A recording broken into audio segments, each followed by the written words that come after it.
My dad would go like this.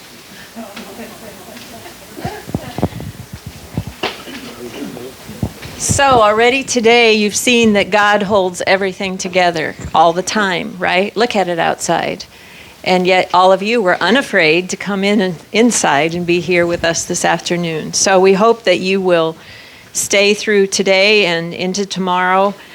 And on behalf of the Human Care Board here at Emmanuel, I would like to introduce our speaker for today. But first, welcome you. This is Understanding Spiritual Warfare, something that is on our minds, something that we are praying about, something that I think this weekend will be very, very enlightening and very comforting for you. We've had a few say that's a heavy topic. It's rather comforting, I think, and it's very encouraging for us as well. We hope that you will return tomorrow, and it's kind of a step-by-step process through this weekend. Before I introduce our guest presenter, I would like to ask a few questions. What does it mean when somebody says that they are spiritual but not religious? What does it mean to be spiritual, to believe in something but not Jesus Christ? How many of you know about the magical, mystical May Day that was held here in Iowa Falls last spring? The young woman who hosted the event ran an advertisement in the Times-Citizen, and she explained that she has a psychic gift, and she wanted to share that gift with children and with adults so that all of us could honor the magic inside of us. Activities included a water ritual ceremony at Foster Park to honor Mother Earth. And for sale were oracle cards and crystals. What do you know about Satan clubs that are meeting after school in different schools across the country? How many of you know that students, young people, children are encouraged to dabble with the witchcraft? Or that one particular state's Board of Education would like its students in that area to chant the Mayan and Aztec words. And think about this, the Mayans and the Aztecs were the ones who offered human sacrifices. What do you know about the spiritual teachings of the Masonic Lodge or the Freemasons? Do you know that summoning demons, interacting with ghosts, and communicating with the dead are not uncommon spiritual practices here in the United States? Do you know that college students can now earn a master's degree in magic and the occult? How many of you know the connection between spiritual warfare and depression, anxiety, suicide, or times of plagues? Several years ago, after reading Dr. Bennett's first book, I better understood the realities of spiritual warfare, but I also learned why I did not have to be afraid. I was reminded that in Christ I can deal with the spiritual challenges that are before me and in our time, and Dr. Bennett will tell us why and how. After reading Dr. Bennett's second book, I began to better understand what the church really is, and I began to better appreciate my own baptism as the work of God, that it truly is. In the water and word of my baptism, I was called by God's name. I was given identity as his child. I was given faith and new life. And today, my baptism is still working. It's working on my behalf and serving as a barricade against alien and hostile situations. The Christian's not living in friendly territory. We are daily assaulted by unfriendly forces, and Dr. Bennett is going to tell us why and how. 2 Timothy 2:26 reminds us that the devil and all of his demons are all around us, always wanting and waiting to bring us into sin and despair and disaster and trouble. But we and our children do not need to fear. Dr. Bennett will tell us why and how. Reverend Dr. Robert Bennett is dedicated to the studying of the topic of spirituality. His scope of research includes various forms of animism here in North America, South America, Asia, Africa, and also Europe. His first book is one of the few published and peer-reviewed resources on exorcism available to the academic community. His second book turns attention to the American fascination with spiritualism and demonstrates how it can lead to a spirit of captivity and fear. Dr. Bennett is the executive director of Luther Academy in Fort Wayne, Indiana. He's guest professor of missions at Concordia Theological Seminary, and he's the guest lecturer at numerous international seminaries. It's my privilege to introduce you to Dr. Robert Bennett.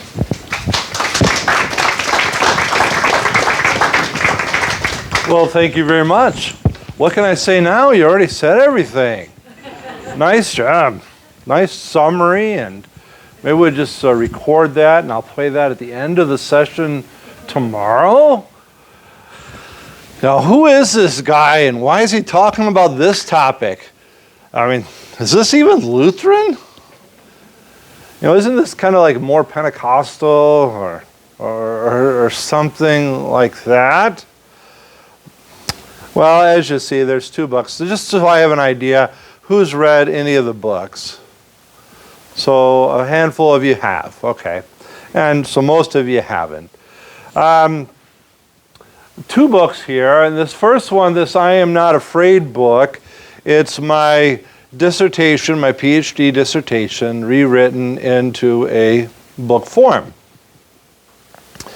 I think I'm the first one, and I don't think anybody's done it since me. Well, maybe in St. Louis, some guys have maybe worked on some stuff recently.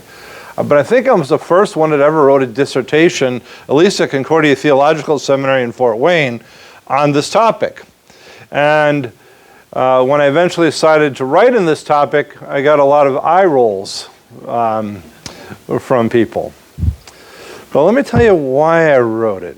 Maybe before I get to there, I'll tell you who I am. So I'm obviously an LCMS pastor. I've had 2 congregations out of seminary. The first was in northern Michigan up by Traverse City area, not in Traverse City, but up in that area, if any of you know that area. About a standard LCMS congregation, worship about 100 people. The second congregation, I was in Reese, Michigan, just a little bit above Frankenmuth, Michigan. So a lot of people have heard of Frankenmuth, Michigan. And there we had about 1,500 members with a school and all of those types of things. But I was working on my PhD at the same time of all of this, and I hadn't really spent any time out of the country at all. I was in Israel back in seminary days, and so I think other than that, Israel and Canada maybe, that was the extent of my international travel. And Dr. Detlef Schultz, a good friend of mine, was given the position to be in charge of the PhD department, and he said, hey, why don't you come do this? I was like, well, this is kind of fun to come down here, you know, for 2 weeks every once in a while and leave the congregation and do academic work again. Sure, okay, I'll do that, but it's a PhD in missiology, and I don't know anything about missiology, and I've never been anywhere. Well, as it turns out, when I started the program there were some pastors from Madagascar, and they were working on an additional degree there as well, and so I became friends with them. I probably even became friends with them when I was there working on my STM, but more so on my PhD. And one of the things that they were working on is Madagascar is very poor. So back then, I haven't looked at what it is now, but back then, 2004, 3, something like that, the per capita income was about $375 a year. To send your child to school, public school, it was about $350 a year. Most people have many children because you don't know how long they're going to live, so you have lots of them, and then some of them die, and then at least you got some left over, and so most of the educational level is not very high. But it's one of the fastest growing Lutheran churches in the world. How many do we have in the Lutheran Church Missouri Synod these days? Anybody know? Yeah, just about, right? We're probably even scrubbing around 2 million, maybe even going a little bit below now. It used to be higher. Christianity in general is declining within the Western world. The more liberal churches are declining even quicker, but we're all declining. You know, none of us can say, hey, we're growing. And generally, if you see a church that's growing, it's not really growing, it's just other people are going from the other church, and that church is getting bigger and other churches are getting smaller. But in Madagascar, there are over 5 million Lutherans. Madagascar is about the size of Texas, so it's not a little island, fourth largest island in the world, but 5 million Lutherans. They start about 12 mission congregations a month. A mission congregation for them is about 600 people. All right, the average LCMS congregation is about 100. A mission congregation is 600. Some congregations, thousands. They have about the same number of pastors we have with 5 million members.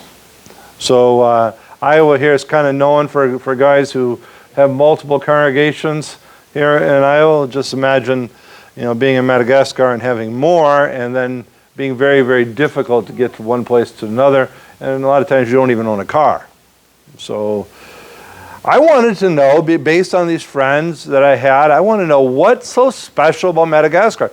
How is Christianity growing in Madagascar in such a way when it's declining everywhere else in the world? And it's not just Madagascar. Tomorrow during Bible study, I'll kind of give you a picture of world Lutheranism if you're here. But, we have Ethiopia that has 11 million Lutherans now. Tanzania at 7 million Lutherans. All right. So I want to know, what is it about Madagascar? Because I had access. I teach PhD classes now, and I work with students, and they all have ideas of what they want to write on. I say, well, in order to write on a topic, one of the first things you have to have is you have to have access. You have to have access to those people. So you might have a great idea, but if you don't have access to the people, you're not to be able to do the work. And so I had friends in Madagascar, and they were working on building a kitchen for one of their orphanages. And so some of the students at the seminary, my congregation, some other congregations, we were raising money so they could build a kitchen. And when I started this program, they asked, would you come to Madagascar and do the dedication of our kitchen for us? And so I started this program. I said, sure, I'll go there, and then I'll study why the church is growing so much. And I went there. I can't even remember what the title was supposed to be when I was going there, but I'm kind of looking at what they're doing. When I got there, however, I kept running into spiritual warfare. I kept running into exorcisms.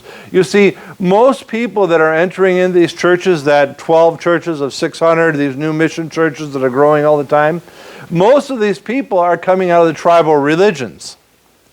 It's not like here, right? It's not that they're coming from the Methodist church to the Lutheran church, or from the Lutheran church to the Baptist. It's not this other Christians just kind of moving around. And these are people who have had no Christian faith in their lives at all. Indeed, they actually worshipped demons. Now, they didn't believe in demons. They didn't believe in God. Well, they do believe in God in a sense. I'll get to that. But they didn't believe in demons. They thought they were worshiping their ancestors or other spirits. And they would actually go out of their way to be possessed by them because they're really, really poor. And so if I can get my ancestor, or if I can get a spirit or something like that has knowledge and power, if they possess me, maybe I can finally do better in this world that's so hard to survive in.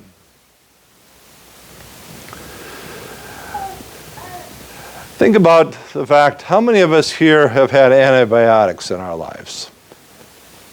Probably all of us. All right, think about this. How many of us would not be here right now if we didn't have antibiotics in our lives? Probably a lot less of us. In places like Madagascar, because of the poverty, and there are hospitals there, but you got to pay cash to go to them. There's no insurance or anything like that. But most people are out in the bush. They're far away from these things. They have no money. If you're out working in your field and you cut your hand, guess what? You know you might die. Here we just go clean it out, use some antibiotics. So the reality of life and death is a constant problem in their world. And so if they can find any way to kind of control that world in which they live, that's what they try to do. They try to get these spirits to come to them.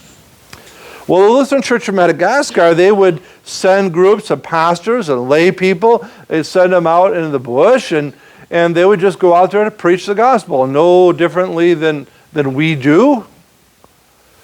But there would be a clash that takes place because these weren't the spirits of Uncle Joe or the previous king that were possessing these people. These were demons pretending to be.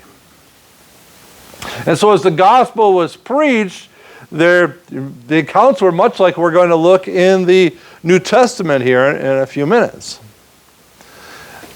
But now I had to come back to the U.S. and I said, what do I do with this? Because I don't know if this is Lutheran, and I don't know if I can write a dissertation on this.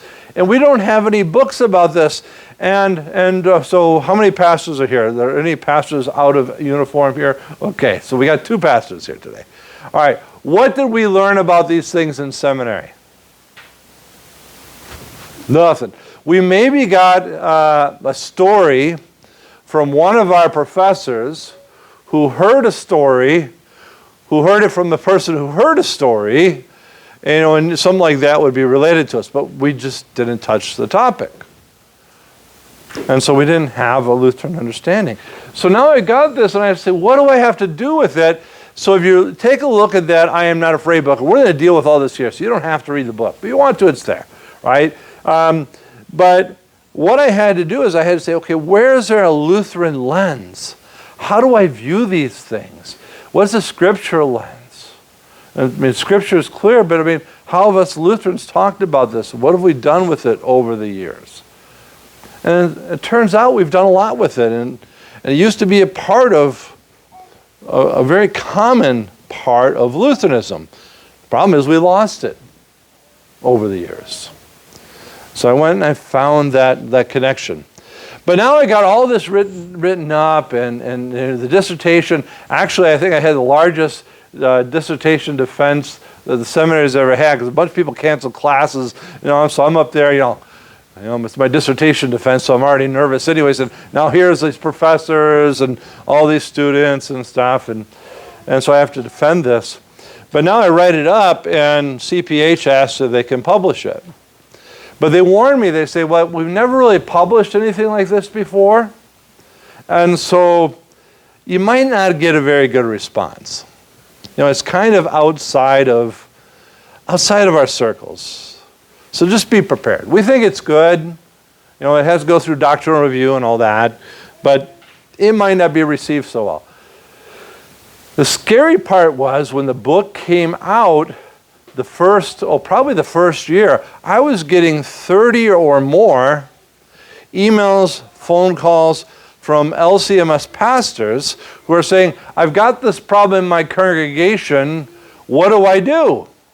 And I never expected, I was expecting people to say, yeah, sure, you wrote this book. But they're all asking me for help. One of the things I told them is, well, I can't do anything that you can't do. So, you're not here seeing some super exorcist or anything like that. And the only time I'll even talk about this topic is if somebody asks me. When I was in a congregation and writing the book, I never talked about this stuff, unless maybe the text, for the day, the pericope deals with it, then I would deal with it. But I did answer a lot of the requests for help from pastors, and so that's where the other book comes from, the Afraid book. These are all case studies in the United States with Lutheran pastors dealing with situations in their congregation and with their members, and exactly what we did, when it went well and when it didn't go well. So I won't mention the pastors' names, but some of their names you might even recognize. It's not your pastor, don't worry. So that's who I am and where these books come from. This is not my day job. My day job is, of course, I teach at Concordia Theological Seminary in the Missiological program, and I'm the executive director of Luther Academy. And do you know what Luther Academy is? Once in a while we get a few that do, your pastor does. Luther Academy has been around since 1989, and Luther Academy's focus is creating theological materials for pastors and lay people, and training pastors in parts of the world that simply have never had a seminary education. So any of you that have had any Missouri Synod pastors all of them have received outstanding educations in our seminaries. Many parts of the world where there are Lutheran churches, they didn't have seminaries. Or if they had a seminary, it was maybe like one little building that somebody gave them off to the side. They had one classroom. And a lot of times if they had books, they were the same books that they put on their desk, and they used those books. And when they left the class, the books stayed there because they didn't have enough books or resources to use. So Luther Academy goes into those parts of the world. We say, okay, to the church body. So we don't go in for individual groups. We go to the president of the church body or the bishop, and he says, this is what our pastors are struggling with the most. And we find pastors here in the U.S., mostly professors, but sometimes we send pastors as well, and we'll send them to the different countries, and we'll pay for all the cost. Our donors do, but we'll pay for everything because they don't have any money. They're all poor, except for in Europe, and that's a little different. But they don't have the money, and so we'll pay for all their transportation to get to a location. We'll pay their housing. We'll pay for their food. We'll pay for the professors to go there. And we run seminary education for them in these locations. And a lot of places will run multiple ones throughout the year. Sometimes we'll do it once a year. We try to have a commitment of at least 5 years. Then we're going to be working with a particular area. We're located at Concordia Theological Seminary in Fort Wayne currently because I'm the executive director and that's where I teach. And so it worked out well to be there. I don't need to talk about that. Here are some of the publications that we do. If you're a seminary in Concordia Theological Seminary in Fort Wayne, you're very familiar with these because they're used in our classes. And I don't know if you can see it, but they're all being translated into Spanish as well. And so we have a Lutheran seminary in the Dominican Republic, and they're the textbooks for all the classes there in the Dominican Republic. I just want to continue on just real short, just give you a glimpse into one of our conferences. Don't worry about the sound because it's a different language.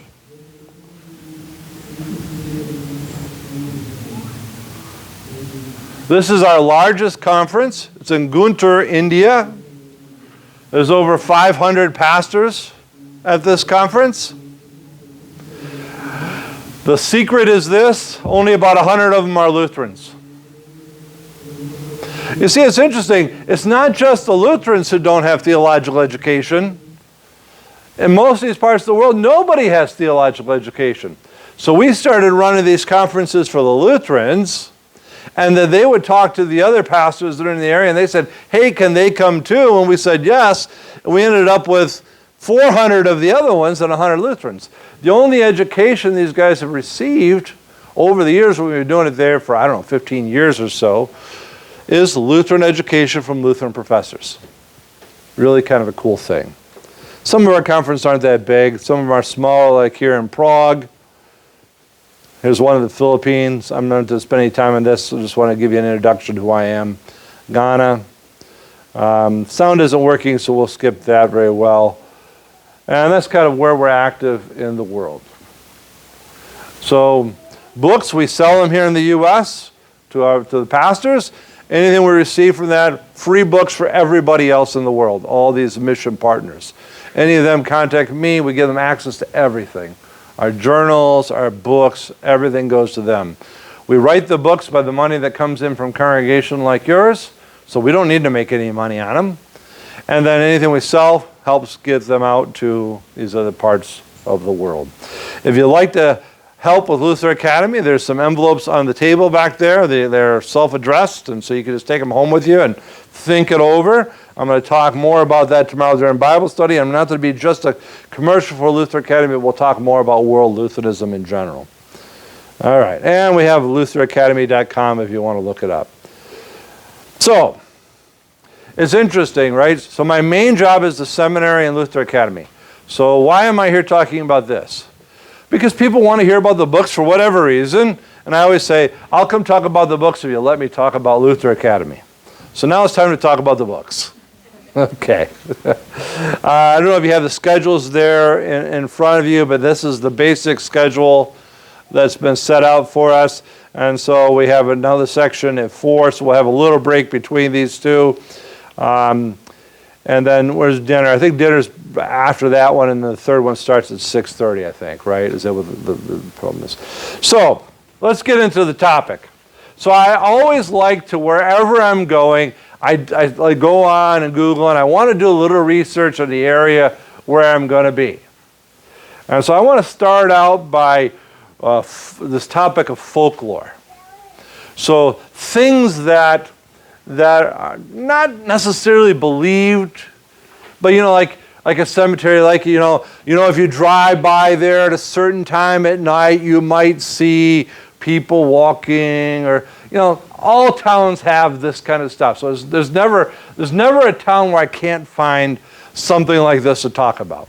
So I'm looking around, and this is what I came upon here.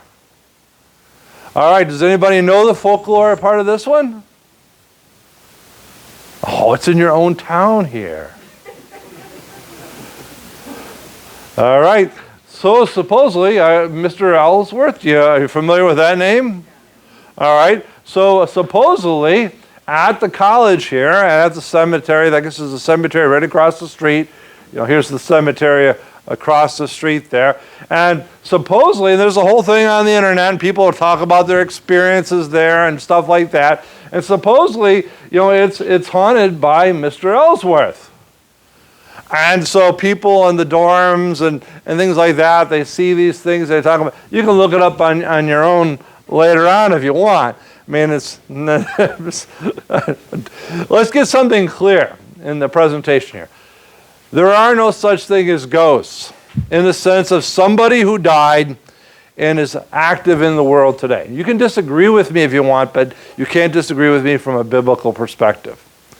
If you want to disagree, because there are a couple biblical passages you could use, I'll tell you why you're wrong.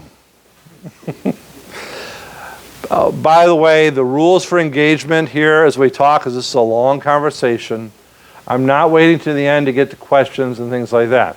So there's something I say, and you want clarification, or you want to talk more about it, or you want to say, well, wait a minute, what about when, because you just said there's no ghost, so what about when the apostles are out in the water and they see Jesus walking and they think he's a ghost? Well, what about that? Right? You might want to ask a question like that, or something like that. If you do, raise your hand, and we'll talk about it. So you don't have to wait to the end or anything like that, okay? If it gets too many questions, I might say, okay, well, and a lot of times the way I present things is I present them I'm laying them out like a book to you. So some things we might be getting to later, and I'll tell you that it's going to be later. So so this is going on in your own hometown here, and if you're from a different area, I'll guarantee you'll find it in that area too. It's everywhere. It's a part of our culture. So let me give you a story from one of the books. So I was a new pastor in a congregation. I eventually served there for about 7 years. A new pastor in a rural congregation. There's about 1,500 people in the city. Farming town. If anyone's sick, I always knew because somebody would tell me. All right? If anybody was ever mad at me, I would know because somebody would tell me, Pastor such and such is upset with you because you said this or you did this or whatever. So it wasn't like a large city where you just don't know. You know. I don't know if this congregation in this area is similar or not. Well, there's a story about this town, and there was this house that burnt down many, many years before. I don't know, maybe 50 years before, 40 years before, something like that. And when that house burnt down, 2 children died. And so the folklore of the town was you drive by there at the right time at night, especially on the day in which it happened, you might see the 2 children walking in the area. Well, eventually another house was built on that location. And some Lutherans moved into the house. Now, they didn't believe in ghosts. They didn't believe that there was children there. They didn't believe in any of those things. But when they built the new house, every once in a while it would make a little creaking noise or something like that, and they'd just kind of joke. Oh, it must be the children. Didn't believe it. It's just a joke, right? Because, of the folklore of the town. It wasn't long before things started going strange in the house.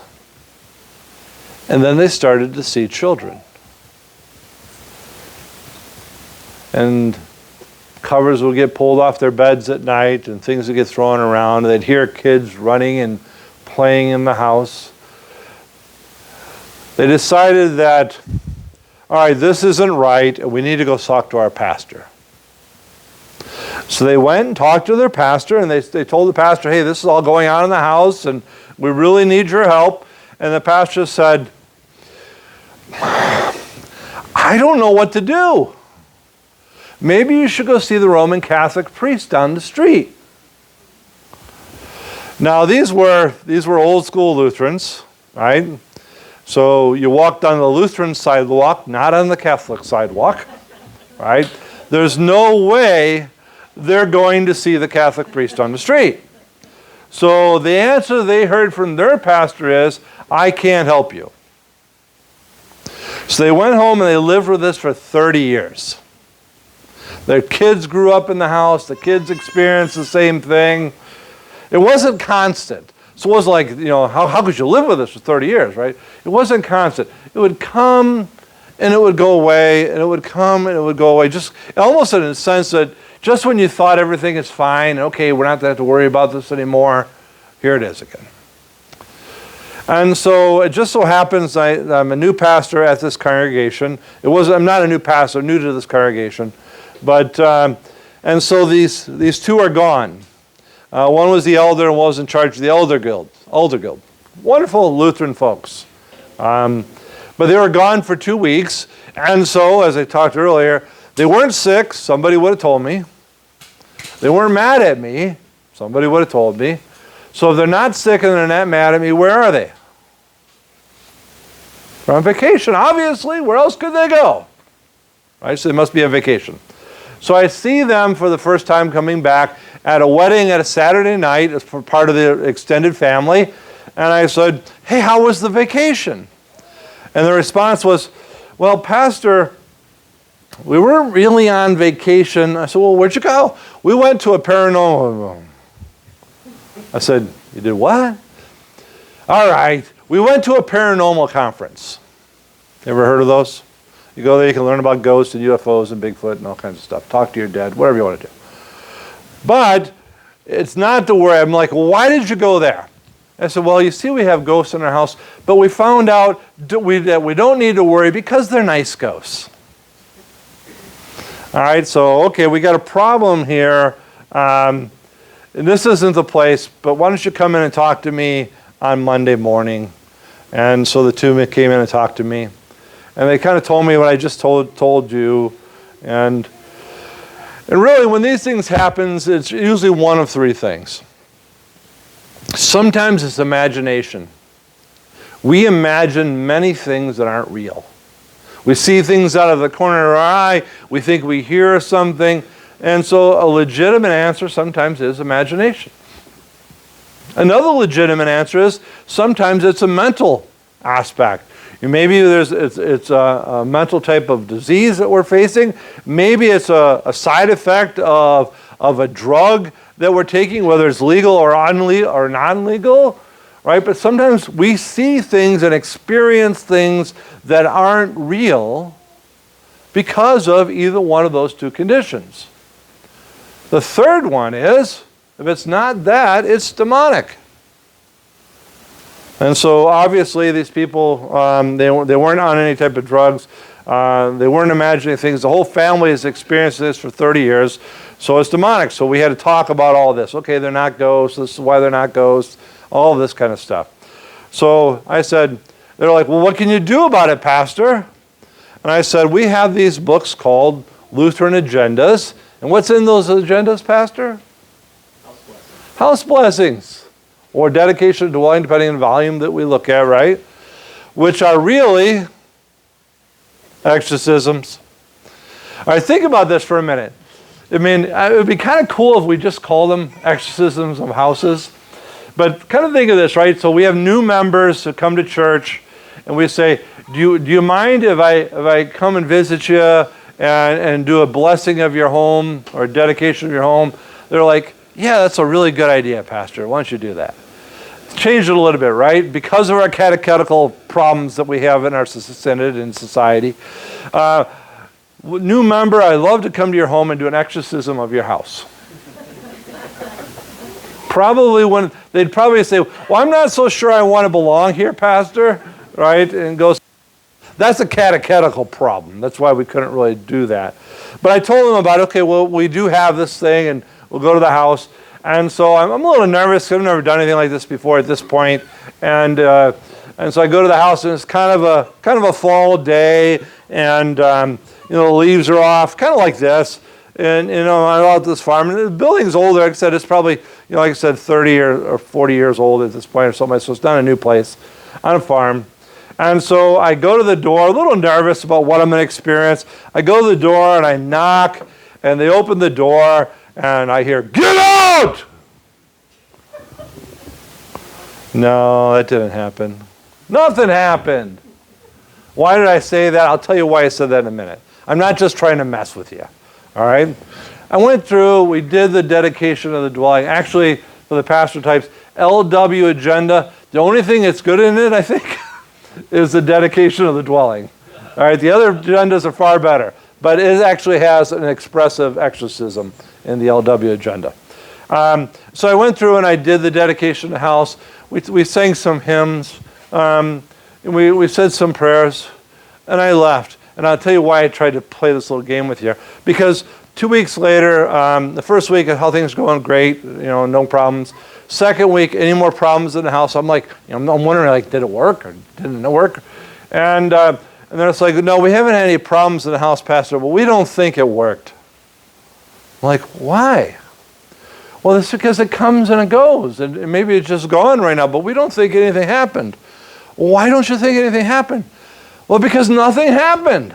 They watched TV. They were looking for, the pastor comes in and knocks, and the spirit's screaming, or the flies coming in the window. That's what they were looking for, and none of those things happened. So it couldn't have worked. I'm still friends with this family. They've never had a problem in that house again.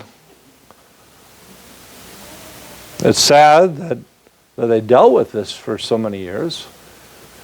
Yeah, we've never been trained on these things as pastors, but there's a whole lot of things we have to do as pastors that we've never been trained on, right? We adapt, we overcome, we deal with the circumstances that deal with us. We live in the states of this kind of spiritualism that's really becoming much stronger in the United States than it used to, although it was very strong here at various times. It kind of comes and it goes, it seems like. There was a book written a number of years ago, I think it was in the early 80s. Was it Schmidt? How Christianity Changed the World. Alvin Schmidt. And it's really kind of a scary book to go back and read now, because he talks about how Christianity, as it enters into these various cultures, how it pushes all these really evil things out of the culture. Not that they're gone, but it pushes them out to the periphery of the culture. And he talks about homosexuality, and he talks about abortion, and he talks about bestiality, and he talks, assisted suicide, all these things, right? Christianity comes in and pushes them out. And it's a really scary book to read now. Because you read the book, and now it's not pushed out anymore. Now it's a part of culture, and it's even being called good in the culture that which we live. And so all those spiritual issues are also back into the culture. One of the things I learned when I wrote my book about I Am Not Afraid is the things I saw in Madagascar. I'm like, I'm seeing the same kind of things in the U.S., so we'll talk about that, I think, tomorrow. So this here kind of breaks down a modern worldview, and so we have the natural world, humans, animals, and plants, and then we have the heavens and the supernatural. We think about God and and angels and demons and the devil. And that's kind of how we think as Western people. However, tribal people, as I explained to you earlier, they believe in a creator God who made all things, but he's kind of disconnected from the world. And he could interact, but he generally doesn't. And so if you want some kind of control in your life, you have to look to this excluded middle. And it's not excluded for them, it's excluded from us. So they would look to the ancestors and all those things like I had mentioned. The problem is, as Christianity comes into these various areas, many times it's a very westernized Christianity who's already given up on the devil and demons, and so they don't know how to answer the questions of these people. This also fits to the world in which we find ourselves today. Because spiritualism, going to try to talk to your dead relatives, fortune telling, the other religions are starting to come back. And it's really kind of interesting, right? As Lutherans, we should know that there's only 2 religions in the world. Does that sound right? 2 religions in the world. Wait a minute. The ones who get it. But the other ones just say, wait a minute. No, there's all kinds of them. No, there's only 2. That was Pieper, I think, that taught us that. There's one that says Christ did everything. That's the true religion. There's one that says you have to do something. Whether it's like this something or if it's this something. And all these other false religions fall into the same category. One is of God and one is of the devil. And it really breaks down to that easy. So what we're experiencing with all these things that Linda had started to talk about earlier, and we'll talk more about them as we go, and even, the hauntings and things like that people believe in, they're falling in this excluded zone that we've forgotten how to talk about as Lutherans. And I'll show you where we lost it and why we weren't talking about it anymore. So let's start at the beginning of our synod. And here is a nice, young, dapper, handsome young man here for you. C.F.W. Walther, the first president of our Lutheran Church Missouri Synod. And he has a pastoral theology that CPH republished. It's a very nice version of it out there now, and so you could all find that, and your pastor's probably got a copy of it. And he's teaching pastors, and so of course he teaches them about preaching and administering the sacraments and visiting the sick and the shut-ins, but there's still some additional thing pastors have to do. And so, for instance, sometimes our members end up in jail. We have to go to the jail and minister to them when they're in jail. Sometimes false religions come and start to lead our children astray. So maybe you've got an adult child and they're living alone and they haven't been to church in a while, and somebody comes knocking on their door, and maybe it's a Jehovah's Witness. And your child invites them in. And they start to have this conversation. And you as a parent, you find out, you're like, hey, pastor, can you go see my son or my daughter? This is what they're doing. And of course, it would be natural for us pastors to say, sure, we'll go do that. Just something pastors do. Well, here's Walther. If you can't see it way back there, I'll read it. It's a preacher's duty to visit those members of his congregation who, while not physically ill, have been visited by some other severe misfortune or find themselves in special spiritual danger and distress, who are in danger of falling away to a false religion, we talked about that, who stand in severe temptations by their own hearts, which could be a multitude of things, by their own hearts, but also the world, the devil, who are physically possessed by Satan and the like. That's what pastors do. What I love about this text is he doesn't make a big deal about it. He doesn't say, now I'm going to teach you about this. Right? It's just what pastors do. He doesn't put it any higher level than he does, somebody who's falling away to a false religion, or somebody who's facing some types of temptations of some sort. Maybe it's drug or alcohol or whatever. It's just what pastors do. This is where we started out as a synod. It was a common practice. It was a common practice before we started out as a synod within Lutheranism. This is just a reality in the world that pastors do. So why do we quit talking about it? What happened? Helmut Thielicke, he gives 3 points that I think are quite good. And Helmut Thielicke, sometimes he's really good and sometimes he's really bad. He's right on these points here. So why do we quit talking about it? First one, he says, the fear of being perceived as a simpleton by one's academic peers. And so you think about what's happening at the time here. Our Lutheran seminaries and other seminaries, they're trying to be more academic.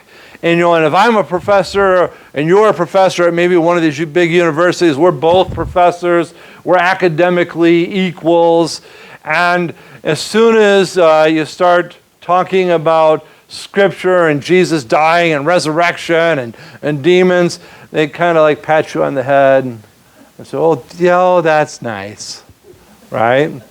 So we just quit talking about them. It's not that we quit believing them, we quit talking about them. There's a problem though. What happens when you quit confessing something? Eventually you quit believing it, or at least you lose it in a sense. Maybe even completely don't believe it anymore, but it's so far back in your brain that it's almost gone. This happens to us in our lives too. It's not just academic, right? What are the two things we're always told not to talk about in polite company? Religion and politics. Okay, maybe politics, maybe we should watch what we talk to that about sometimes. But religion, we're supposed to give account for the faith that we have. Right? It's who we are as Christians. We're supposed to talk about our faith. But, and sometimes you're persecuted if you do, but a lot of times we just don't talk about it because in the office, if we start talking about our faith, same kind of thing might happen to us. People say, oh yeah, you're one of those, I forgot. Right? Or maybe they'll be a little bit meaner about it. So we just quit talking about it. Quit talking about it, we lose it. Second point, recognizing the demonic cannot be placed into scientific categories. And so if everything's about science and everything has to be provable and demonstratable and all of these types of things, especially within a modernistic context of the way our culture has been. And we're in postmodern comfort now, but in a modernistic culture, if you can't put it in those terms, you just can't talk about it. So you quit talking about it. Last one's my favorite. If you can see it, you might already be chuckling.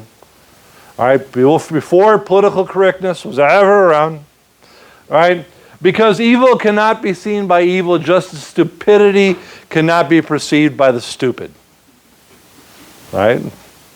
Maybe a better statement would use it like Ephesians chapter 1. That we're all born spiritually dead. With our will bent to, I'm paraphrasing, you can look it up, but with our will bent to the activities of the devil. That's how we're born. Spiritually dead people don't do spiritual things, they're dead.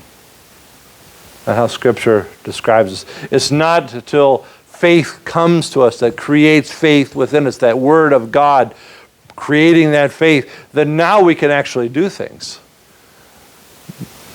Try giving your life. I used to use an example. You got a rural area here. I used to use an example in my previous congregation in rural Michigan. A lot of dead deer on the side of the road, especially this time of year, right? I don't know, opening day in Michigan was the 15th. I was out last week, but I didn't see anything. But there's lots of dead deer along the side of the road. Pull over one day and get out of your car and say, hey, it's okay. If you just believe, everything will be fine. See if that happens. See what happens. Right? It might lock you up because you're a little loony, right? But it's not going to make a difference on that deer. You can't convince dead people to do things. That's his point here. Spiritually dead people don't know they're dead. Right? You don't know something if you don't know something. I think he's got a good point. So, And my time is running quick for the first section already. So before we proceed, we have to be aware of a couple different ways, a couple different things we have to avoid. The first one is this: the devil and demons don't exist. Because you know what? A majority of our population do not believe that the devil or demons exist.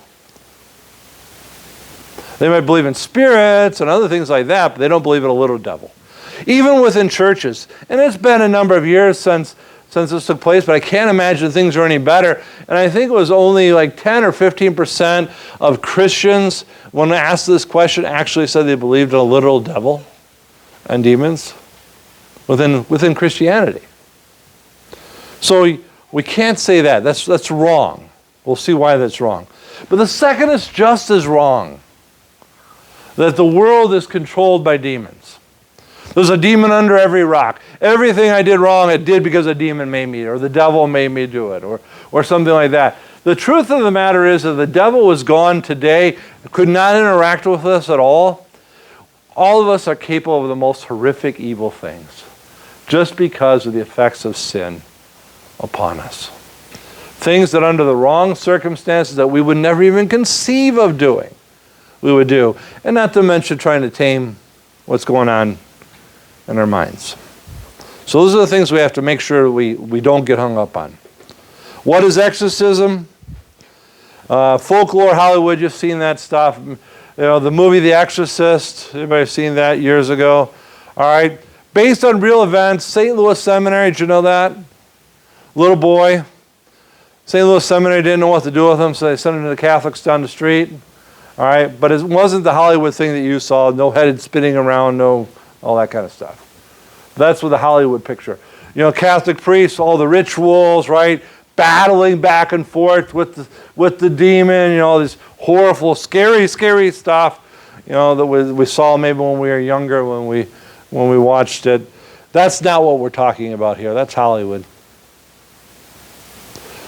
So what is exorcism? Exorcism is just be gone. In the name of Jesus, be gone. The word exorcism, ekbalo, it simply means to remove something, to cast something away. There's none of this other stuff attached to it. There's a context. We'll look at the context as we move forward. So it's time for a break yet, or should I go a couple more minutes? Okay. So we'll move on here a little bit. So there's the introduction, and so let's look a little bit at Scripture's understanding of this. Here we have one of the Dead Sea Scrolls, Scroll 11Q11. You see already, you know, even before Christianity, there were exorcists. And almost in any religion you look to, there's forms of exorcists.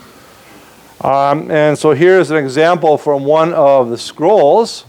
This is an apocalyptic psalm ascribed to King Solomon, probably not written by scribes. So this is not a biblical text, right? But it's a text that was there found in Qumran, in the Dead Sea.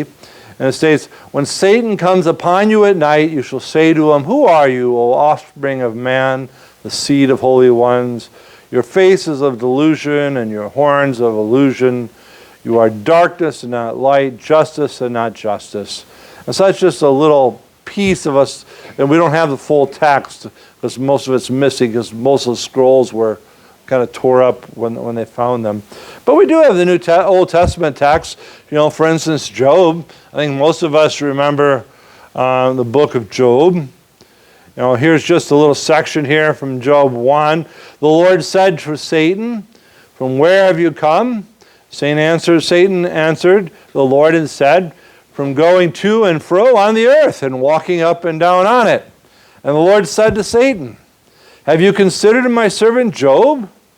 There is none like him on the earth, and blameless and upright, who fears God and turns away from evil.' And Satan answered the Lord and said, 'Does Job fear God for no reason? Have you not put a hedge around him and his house and all that he has on every side? have you blessed the work of his hands and his possessions and increased in his land? But stretch out your hand and touch all that he has, and he will curse you to his face. Conversation between the devil and God. And the Lord said to Satan, behold, all that he has is in your hand. Only against him do not stretch out your hand. So Satan went out from the presence of the Lord. You remember that text, right? Goes kind of rough for Job, doesn't it? You know, loses his family. All kinds of horrible things happen to his body. His friends aren't much of a help. They're kind of like, yeah, you must have did something wrong, right? It's kind of beautiful in the end. All of it's restored. And the Lord provides. The Lord cared for him in the process.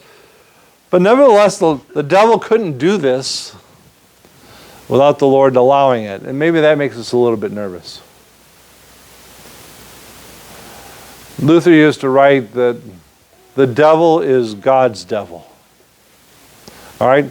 God has nothing to do with turning him evil or the evil things that he does. And yet, nobody can do anything apart from God.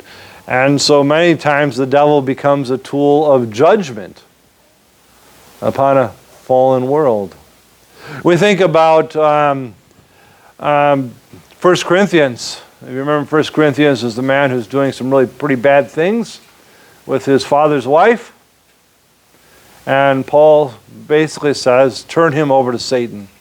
You know, they excommunicate him, toss him out of the church, turning him over to Satan. Why? Because he's horrible and there's no hope for him and we don't care about him anymore. That's not why they turn him over to Satan. Turn him over to Satan so he will deal with the horrific nature of the world, and so that he will find repentance in himself. And of course, later on he comes back in 2 Corinthians, and it worked. The devil is God's devil. But the devil does not have the power to function outside of what God allows him to do. Now, when we're going through some pretty bad stuff, we're saying, what's the deal? God, why are you allowing this to happen? And the answer is, we don't know. But there is not a dualism in this world. There's not a battle taking place. It's not like God and the angels and Jesus are kind of like having to fight it out with the devil. No, in Colossians we're told that nothing in creation, and the devil and demons, they're fallen angels, they're part of creation. Nothing in creation can exist outside of God. Outside of Jesus, actually, Colossians is reminding us. And, you know, if Jesus was to speak for a moment, they could all be gone. Yes?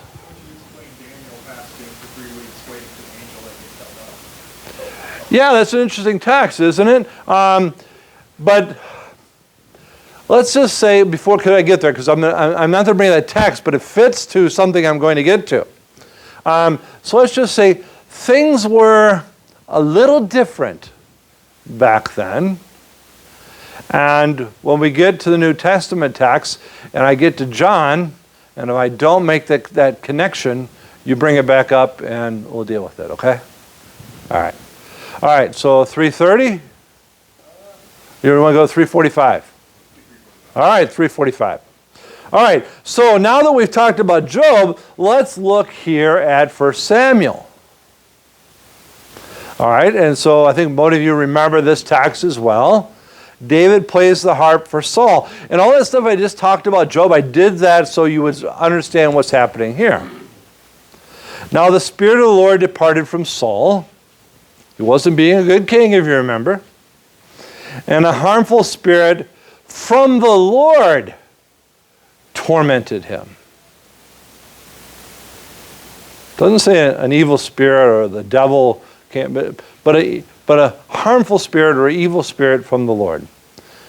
And Saul's servant said to him, behold now, a harmful spirit from God is tormenting you.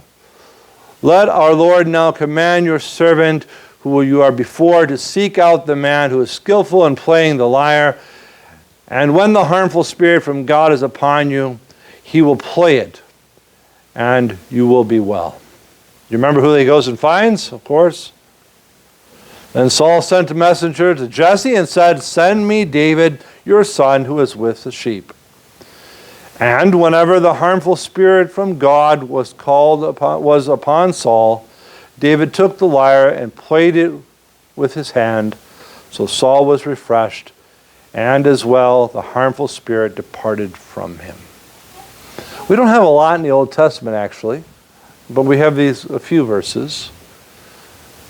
Now, some people surmise that when David is playing his lyre, he's maybe also singing the Psalms, could be. But we don't know. But it would make sense. But it's an interesting text. That the Lord sends the Spirit to harm the unfaithful king. Nobody has many questions yet so far. So anything, yes, go ahead. Oh, he's got a mic. Now she's like, I don't have a question anymore. It's not for you, it's for everybody else so they know what you said, I bet. It seems like in today's world, when we face adversity, we think it's God's judgment on us. And like, what did we do wrong? Right. And so the question is what? All right, I can give you a question if you want. All right, so why does bad stuff happen? All right, why are these horrible things happening to me? And of course, as sinners, we always ask this question, right? But if we understand who we are, if we understand that yes, while God has created faith within us, while we have righteousness, which is actually an alien righteousness, it's not our own righteousness, it's the righteousness of God covering us. We don't get our own righteousness until after we die and resurrection and things like that. It's God's alien righteousness. Why do these bad things happen? And of course, the question should be amazement that anything good happens in our lives. Right? We live in a world that has been completely corrupted by sin. I mean, think about this. The most beautiful landscape, the most beautiful flower is not what it should be. It's not just us who've been corrupted. All of creation, we're told, has been corrupted by sin. And yet, nevertheless, God still allows the rain to fall on the believer and the unbeliever. God still provides good things in our lives. And it's interesting, we want to question God every time something bad happens. Rather than saying, you know what? Yeah, I'm surprised something bad hasn't happened to me earlier. In spite of the world that I live in spite of my own person and the sin that I have. And yes, the devil is active in the world, and the devil entices a lot of sin in the world. But as I said earlier, we don't need his help. We're pretty good at it on our own. So I think we need to keep that in perspective sometimes. I smoke cigars. Hopefully that's all right around here. I started at a Lutheran seminary, but anyways, so I used to go to a cigar Bible study, and I didn't go very often. I didn't lead it or anything. It was at a cigar shop. But I would go there, and when I had the night free from meetings or something, I'd sit in, and the guy who leading it, I think it was a Baptist, it's kind of like a Baptist-leaning pastor, pretty good guy. He would lead the Bible study, and then me and another pastor would go sometimes to another Missouri Synod pastor, and he'd let us, interject a little bit. So we had a little bit different understanding of something he said. We'd say, well, we would look at it this way. And there was some Missouri Synod people who went to the Bible study, and there was some Catholics and Baptists and Methodists. Pretty good mix. Most of them, however, weren't going to church anymore. And so their first interaction back with the Bible was this Bible study at a cigar. There's a mission for you. Right? So the only time they started reading their Bible again was at this Bible study. And so I was there one time, and they were talking about how much better they are now. That they're reading their Bible and they're meeting together as men, and they're not sinning as much anymore. You know, they're not, you know, they're catching themselves when the words come out of their mouth and they're stopping it and all this kind of stuff. And they all knew who I was. And I said to them, this is really kind of surprising, men, you know, because you're just getting back into this. You know who I am. I'm a pastor, right? I've been a Christian most of my life. Maybe not real faithful in parts of it, but I've been a Christian since I've been baptized as a child, right? And but I'm a pastor now and all this. And I told them it's like every day I wake up, I'm a worse sinner than I was the day before. They're like, what do you mean? I said, well, it's not that I'm doing that much different than I used to do. Actually, I'm doing a lot better than I used to do in a sense of preventing myself from doing this or that, or letting things come out of my mouth that it used to slip out pretty easy out of my mouth.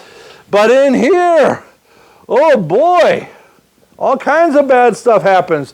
They're like, well, that must be pretty depressing, especially you as a pastor. I said, no, it's great. They're like, what do you mean it's great? It's great because every time this happens, I get to see how much Christ did for me. I get to see what his death and his resurrection means. And so we're sinners in a world full of sinners, in a world that's corrupted by sin. And so give thanks for all the good that we have in our lives. And when things happen, it shouldn't surprise us. My wife says I'm a pessimist. Are you a pessimist? I'm not a pessimist. I'm a realist. Right? A pessimist that says, oh, this is going to go wrong. Oh, this is going to go wrong, right? I'm a realist. It's like, yeah, if this is the way the world is, you know, nothing ever surprises me, right? You know, you see on TV, this person fell because of this or whatever. It's like, it disappoints me, but it doesn't surprise me, nor should it surprise any of us. This is the world we live in. And in spite of our sin, now we have this whole spiritual side of things that we're talking about, with the devil enticing us to do these. And if we're without faith, if we're not Christians, we're already born in line with wanting to act in which the way the devil acts in the world. Any other questions? Just a statement. Yeah, sure. Go ahead. We're trying to record it.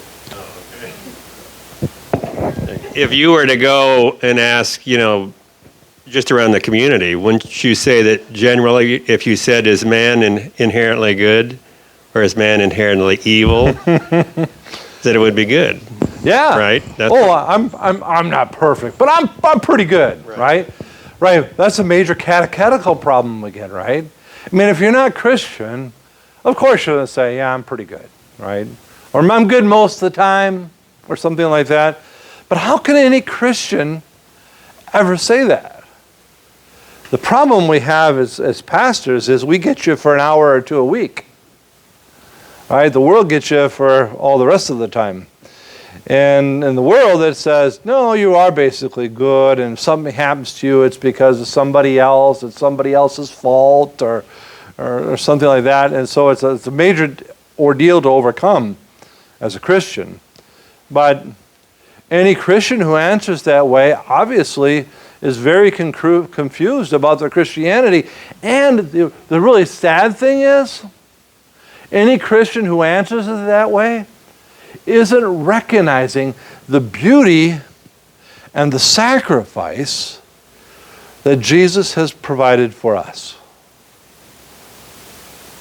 And that's sad. So you're right.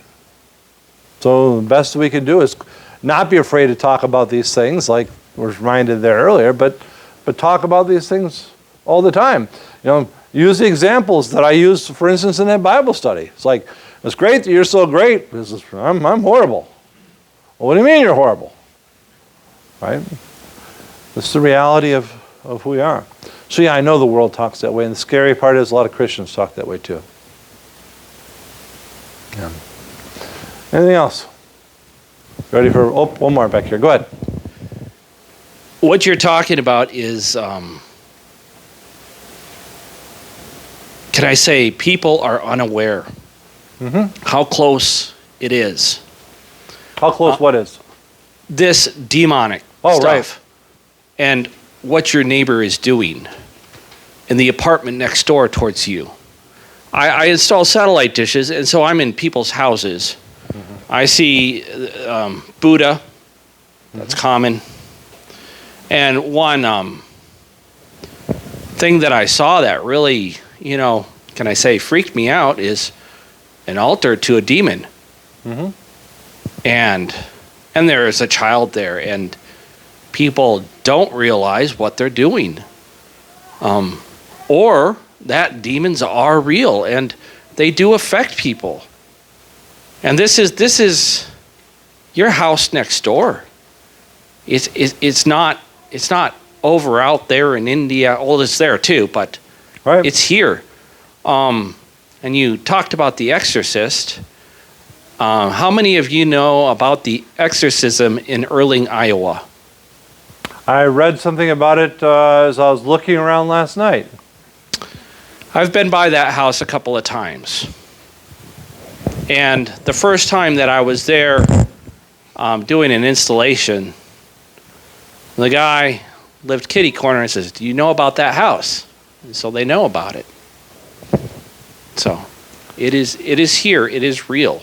Yeah, I always remind my kids is we live in two worlds live right next door to each other. And the thing is, most of the time we don't recognize that other world that's living next door because people don't talk about it and we don't see inside people's houses and so forth. Although by bringing up that exorcism that took place, it reminded me of something I forgot to mention as I was talking about the folklore within various areas. It is an important point because first off, I don't believe in haunted houses either. I guess that would make sense if I don't believe in ghosts, I wouldn't believe in haunted houses. But why did the people that I told you earlier start to see children ghosts? Why did these things happen to their house? Were there really ghosts in the area? No. Because they opened themselves up to the possibility. And so folklore does that for us. And so maybe if horrific things take place in a house that are real, the thought of the things taking place in that house, we're giving into that a certain bit and allowing ourselves to be opened up to the ability of Satan to come and harass us. See, the devil will show up however we want him to show up. If you're looking for ghosts, you're going to find ghosts, even if you're not really looking for them. Even if it's just you're kidding about them or the folklore. Or you're talking about a house where an exorcism took place, right? Even in that case, you're kind of opening yourself up to thinking about that and experiencing that a little bit more. The devil will come however you want him to come. And he's not always going to come as something scary either. He'll come however you want him to come. Now, you can disagree with me on this point because I've seen a few of these things driving around here. Not in real life. I mean carving things, right? But this is my own thought on this topic, and if you disagree, that's fine. But on this topic of the devil will come however you want, I don't think Bigfoot is a real walking around hairy man. Okay, if you disagree with me, that's fine. It's interesting because the Native Americans don't think he is either. They look at him as a spiritual being. All right? So if you're out looking for Bigfoot and that's what you want to see, guess what? You might actually find him. Same thing goes for spacecraft, UFOs. If you're all about finding a UFO, you might actually find one. Because the devil will show up however you want him to come. And you're not saying, I want the devil to come, you're looking for that other thing. And so that people I gave you the example in that earlier house, they weren't looking for children to show up. They were just joking about it. But before long it became real. Because they opened themselves up to the possibility of these things. And by opening yourself up, many times people are not going to be possessed in our world. They're going to be oppressed. They're going to be harassed. Things are going to happen, right? But sometimes that builds them to despair where they give up, and that's where the possession takes place within people, which is much more rare in our country, becoming less rare though, because I just talked to a pastor that was in Indianapolis who was dealing with somebody who's demon possessed, and I tried to call him back last night, but I wasn't able to get a hold of him. He was trying to reach me, but I talked to him earlier in the week, and so I'm starting to hear more calls like this. Most of the calls before were, things happening in the house, people hearing things, but I'm starting to hear more of these other calls right now as well. So thanks for the point. Yes. He's got it. He wants to do his mic. A portal? No. Because a portal, we're saying that there's something that's existing. It's already a spiritual thing, right? And we're somehow opening the door or something like that. I don't think we need to open the door. We know the devil is in the world. The demons are in the world. They don't have to come from someplace else. Although we do have Jesus' point we'll look at earlier where he talks about when they're sent out into the abyss. But we know they're active in the world. And so the reason I would avoid the word portal is because the word portal has a whole spiritualistic movement understanding. And so the way they understand it is there's certain portals in different places. Like, for instance, you go to the desert, or was it, I remember the name of the place, very artsy community in Sedona Desert, right? You go out there and there's like portals there. And so you go there and there's more. So I don't like to use the word portal. Now, where are the demons coming from? We know they're active in the world. We also know what happens when they get sent out of the world, out of a person when exorcism happens. We'll look at that text when we get there. But I don't like to use the word portal. What I'm saying is we're allowing them to interact with us by accepting and looking for these various things in our world. So like I said, I would avoid the world because it has so much of a connotation already within a spiritual, within the spiritual movement in the world. And so I would disagree with that understanding. All right. A good word for that? Well, permission is I don't think it even takes permission. Right? Permission, I think, becomes into that part where when you become accepting of it, and maybe that's where the actual possession takes place, where you're actually giving the devil permission to take. Not that you're saying, "Go ahead and take me over," although they do in those animistic congregations. They're trying to be possessed, but I don't think we have to give anything permission. It's just by opening our minds and toying with these things, we're starting to go looking for something, and the devil comes in and fills the void. Time for a break. I got lots more. You don't have to clap yet. We're going to take a quick break. Water, coffee, snacks are up here. And then we'll start with round 2 in about 10-15 minutes. Do you want to... I don't have the sheet in front of me. Round 2 is about... or session 2. We're moving into the New Testament scriptures. And we'll actually look at... Well, here, I'll give you a quick little preview here. That's where we're going. Exorcism in the New Testament. Okay. All right. And lemonade also, so please help yourself.